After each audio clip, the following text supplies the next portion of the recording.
took out $25,000, started this employment agency, and I thought it was going to blow up immediately, because I just had this dream, and it blew up all right. I lost everything. 6 months went by, I lost my house, my car, everything.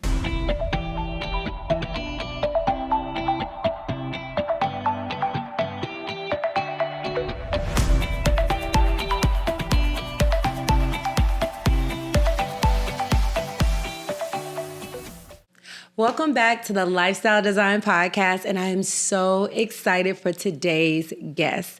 He is an incredible juicing inspiration. He has survived cancer, and he believes in holistic health and well-being. Harold, I am so glad to have you on the show. How are you? Hey, Koya, I'm happy to be here. I'm good. I'm really, really good. Well, I was just inspired, first of all, from Instagram, just following all your juice recipes and your inspiration and your energy. You just have incredible energy, but it wasn't always that way. No, it wasn't. No. You had a fight with cancer. Yeah. Cancer was fighting with me. Okay. Cancer was fighting with me, yeah. Back in 2015, I got the call that nobody ever wants to get, and it was something that changed my life because, when you hear those words, cancer, most people automatically think death. Yeah.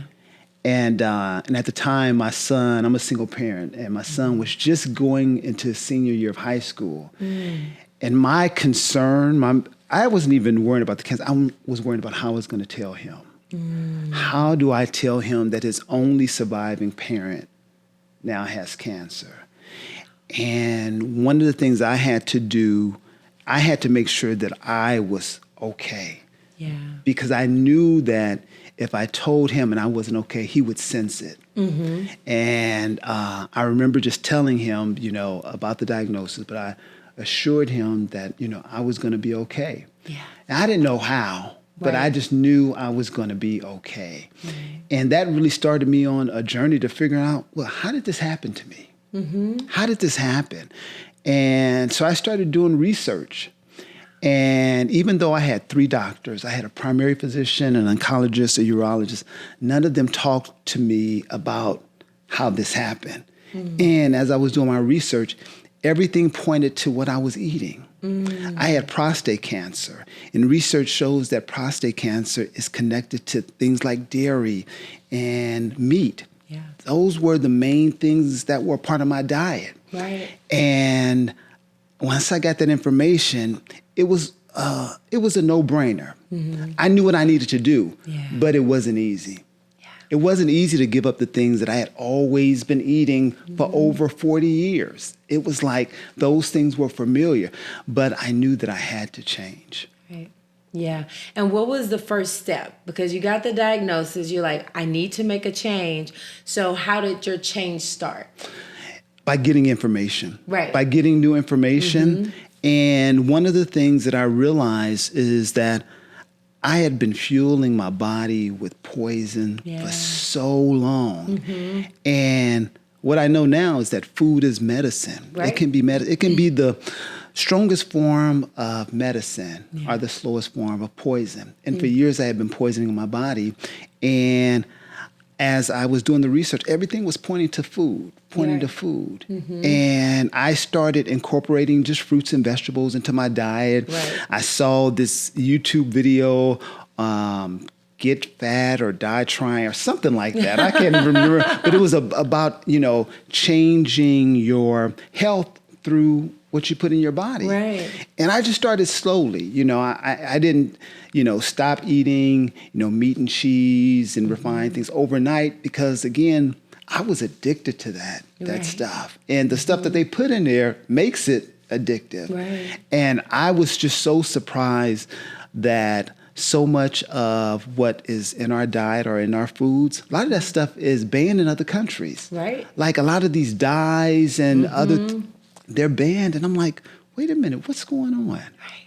And that's when I realized how important it was first to educate myself, but also to become my own advocate. Right. Because at the time I had 3 doctors. I had a primary physician, an oncologist, and a urologist. And none of them talked to me about causes, and nothing talked about healing.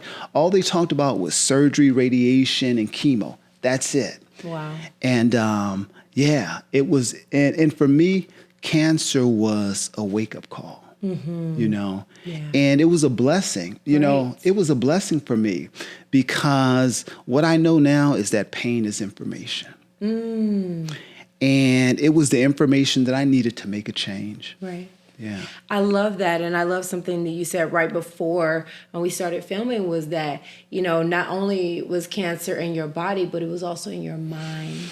And I want to bring that up because, I've worked with a couple of people with cancer, some of them who survived and some of them who didn't. And that mindset change, and specifically my best friend, it was deep-seated resentment, right? And it somehow was changing the cells. Can you speak a little bit about how it affected your mind and what you did? Yeah.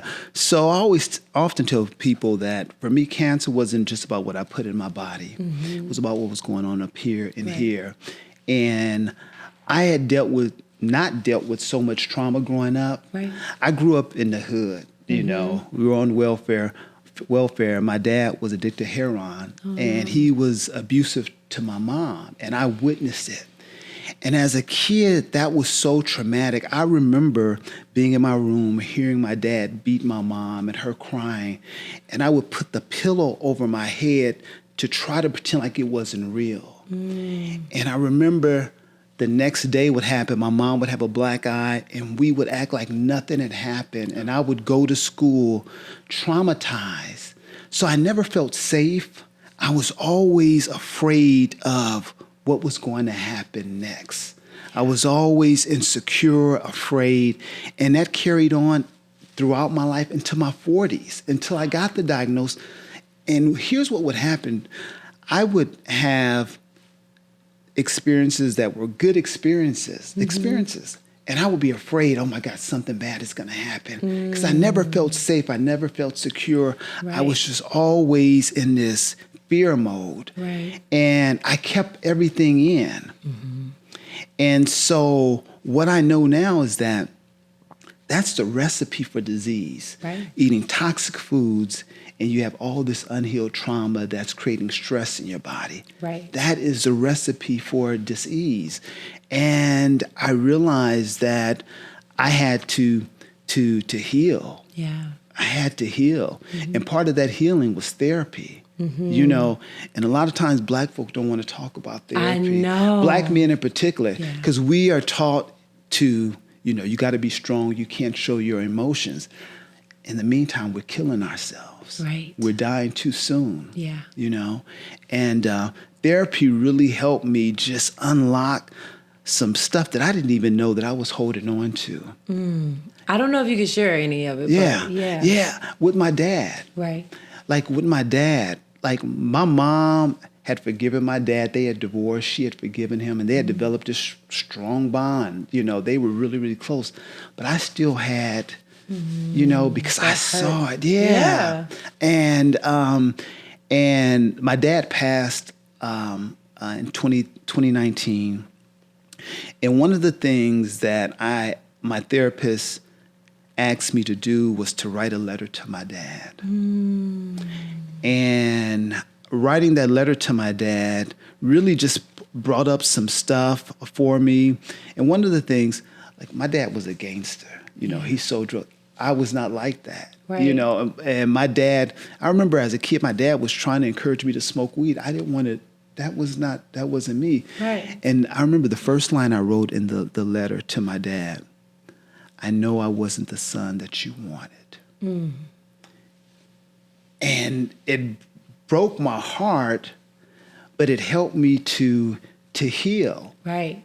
It broke my heart, but it helped me to heal. And sometimes, healing, we have to go through painful places in order to heal. Yes. Yes. Yeah. You have to go into the darkness to get to the light. Yeah. Right. And that acknowledgement. Yeah. You are acknowledging your pain. Yeah. So once you acknowledge it, you can release it. But if you don't acknowledge, it's still sitting inside still like, sitting there. Hey, I'm here. Yeah. When are you going to pay attention to this pain? Right. This hurt. And then when you said that, it was like, Right. It released released it from your body. Yeah. I think it's so powerful, especially for people listening, because they don't know where to start. Yeah. Right? Like the food, and people are doing more food now. But those emotions, those Oceans, traumas from whew. childhood. Yeah. If you don't do that, I do what I call transformational letter writing. Yeah. When you write a letter saying exactly how you feel, the anger, the frustration, I can't believe you did these things. That gets it out. And then writing an apology to yourself. Right. So how did you reconcile, and are you still working on reconciling and, giving yourself the apology you need for what you endured during that time? Yeah. Well, one of the things that my therapist helped me to understand was that two things can be true at the same time. I wasn't the son that my dad wanted, but he still loved me. And she allowed me to see that he wasn't the dad that I wanted. Right. But I still loved him. So that offered me great solace and peace, and it really helped me to release so much of what I had been holding on to and didn't even realize it. Because you know how we put on this mask and that was me for so many years. People would see me and never know what I was going through. I went through 2 bankruptcies, lost everything. Nobody knew what was going on because I showed up in places and spaces with this mask on. Right.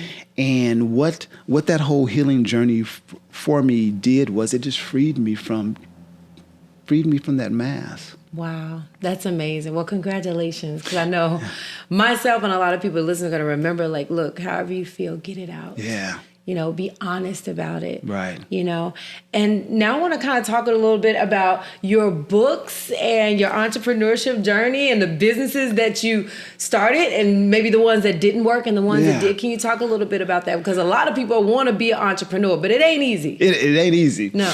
Well, Koya, I started my first business when I was 29.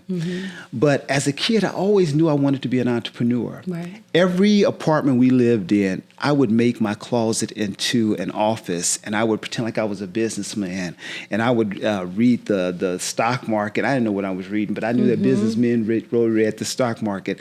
But I always knew that I wanted to be, a businessman, and not like my dad. My dad was a pharmaceutical businessman, but not the legal kind. He's a street pharmacist. That's what we used to call him. He was a street pharmacist. Right. And so that was always my dream, but I didn't know how I was going to get there because I wasn't a great student. Right. I wasn't a great athlete, so I never got the applause to, ooh, you can do anything. I never got that.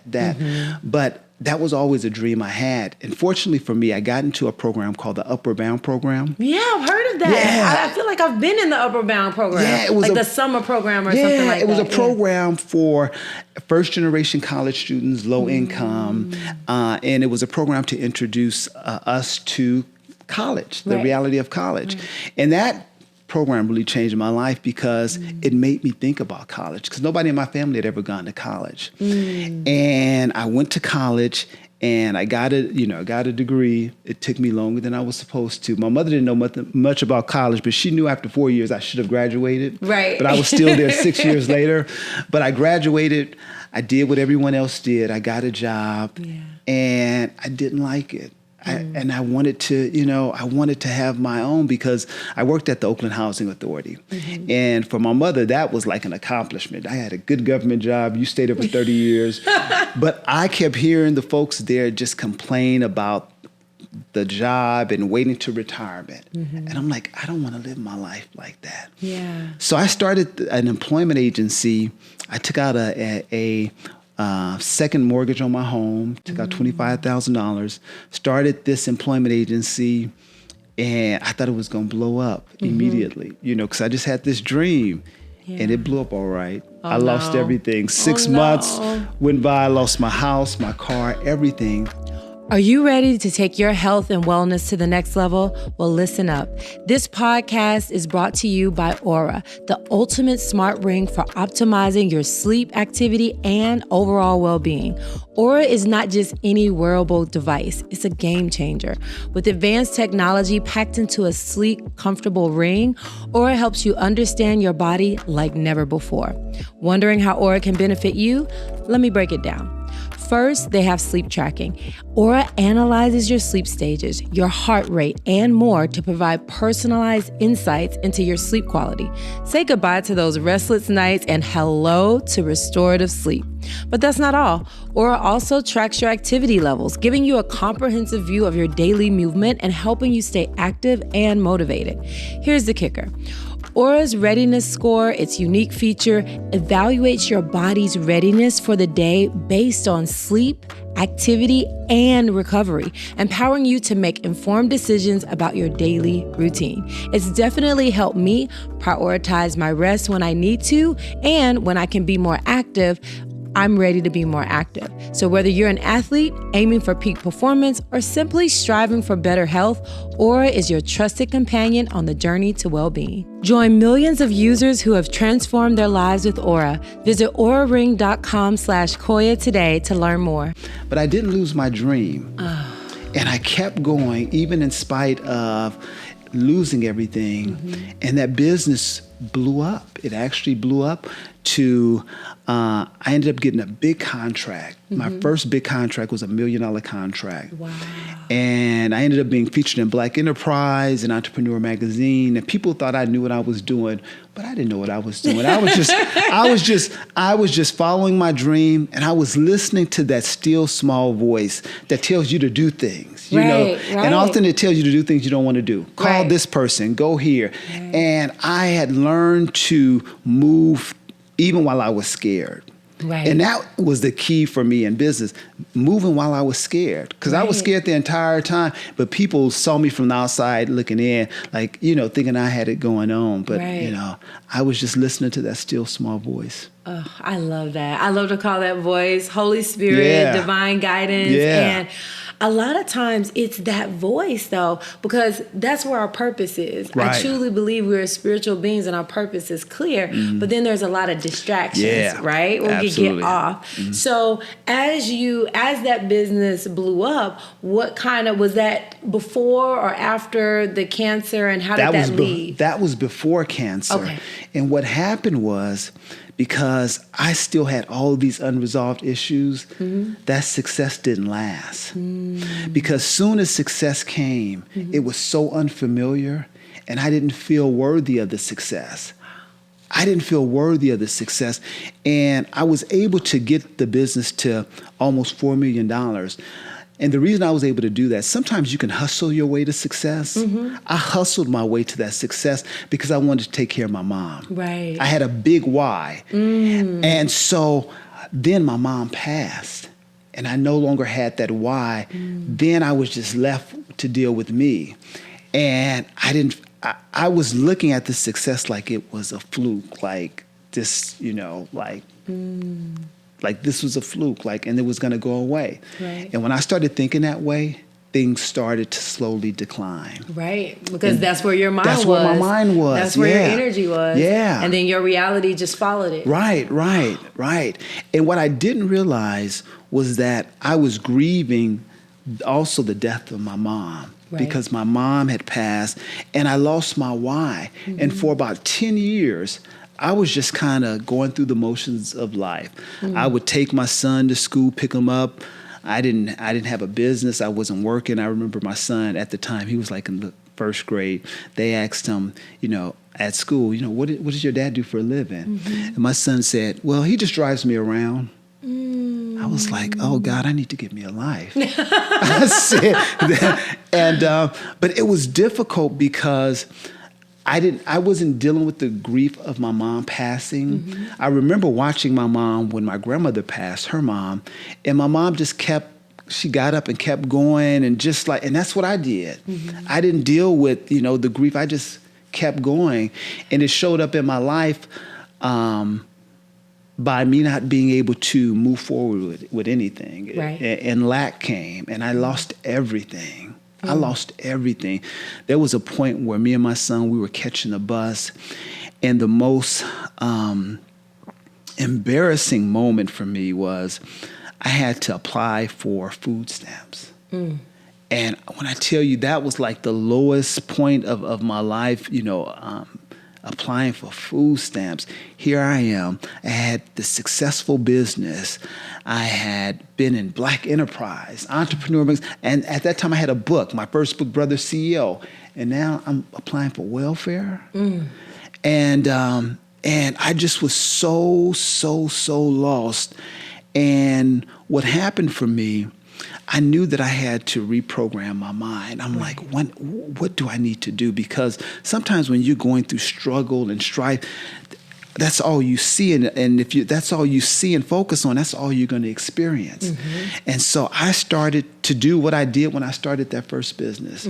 I started to work on my mindset, and I would record myself saying affirmation. I would go to sleep listening to those affirmations so I could hear my voice telling me that I was going to be okay, that I was enough.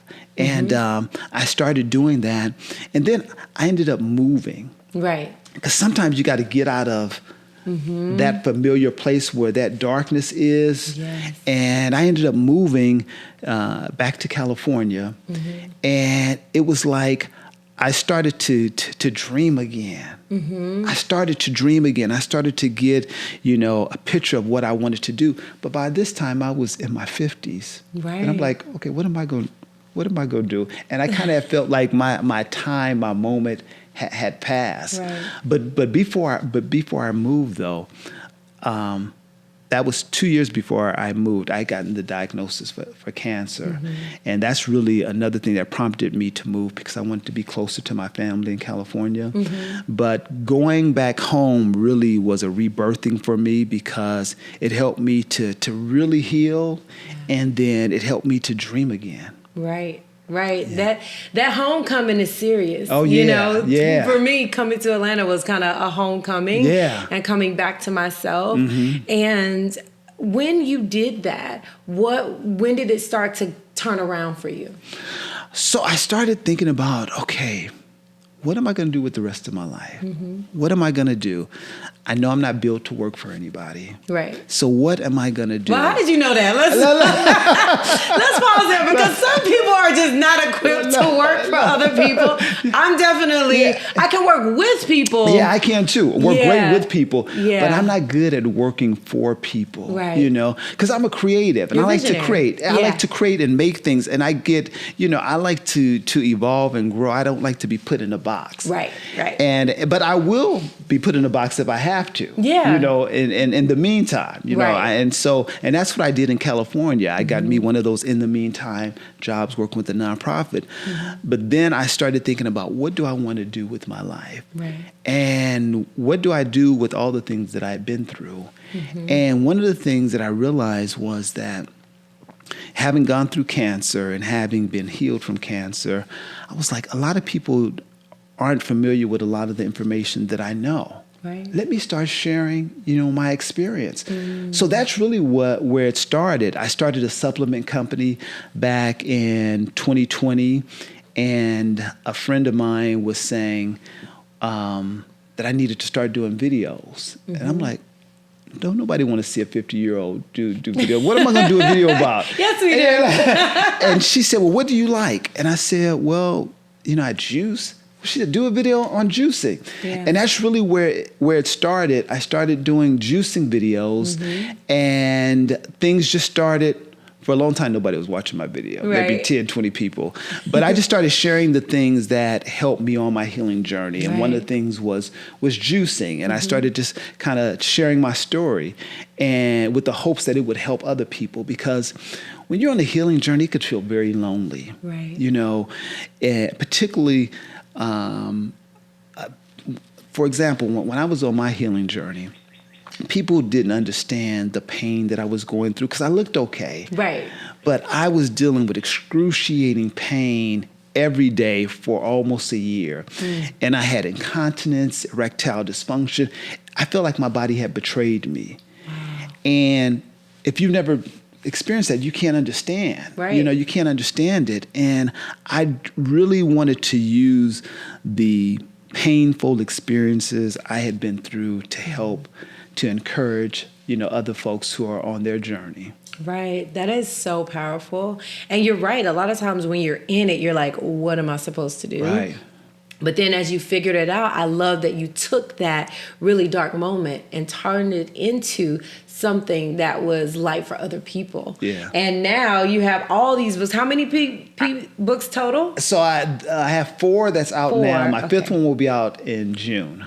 I Am Enough, Juicing 101, And my first one was Brother CEO. A Brother Business CEO, Success yeah, Guide for I saw African- that. Yeah, That yeah. is incredible. Yeah. And in that book, what was it? What was your purpose with the Brother CEO? So the funny thing about that book, so when I was in Black Enterprise back in, I think it was 1998 or so, I didn't realize they got Black Enterprise in prison. Wow. So what happened was I started getting letters from guys in prison who had read my article, and they wanted to know, how to start their business when they got out of prison. So I started getting all these letters, and I couldn't write back to all of them. So I said, you know what? I'm going to write a book. I'm going to write a guide to share brothers step by step of what I did to start this business. So that's how that book came about. That is incredible, and that is brilliant. Yeah. Like you're like you said, you create, and that's so brilliant. Like you said, instead of 1,000 letters, like having a book that you can send not only to those men but also men all over the world is absolutely incredible. Absolutely incredible.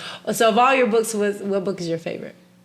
I Am Enough. I Am Enough. I love that. This is one, and this is how special, I believe there are no chances, right? I Am Enough, when someone asked me when I wrote my first book, they were like, I was talking about limiting beliefs. And I was asking everyone around the table what was their limiting belief, and they were sharing, and they turned to me like, Koya, what is your limiting belief? Now you have this book out. And I said, I struggle with feeling like I am enough.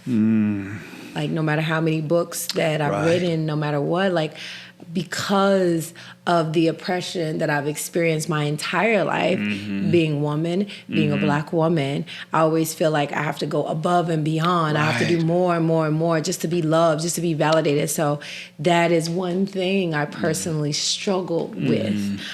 So can you talk to us about what I Am Enough means to you?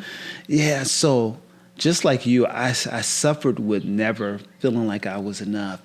Even with success, I never felt like I was enough.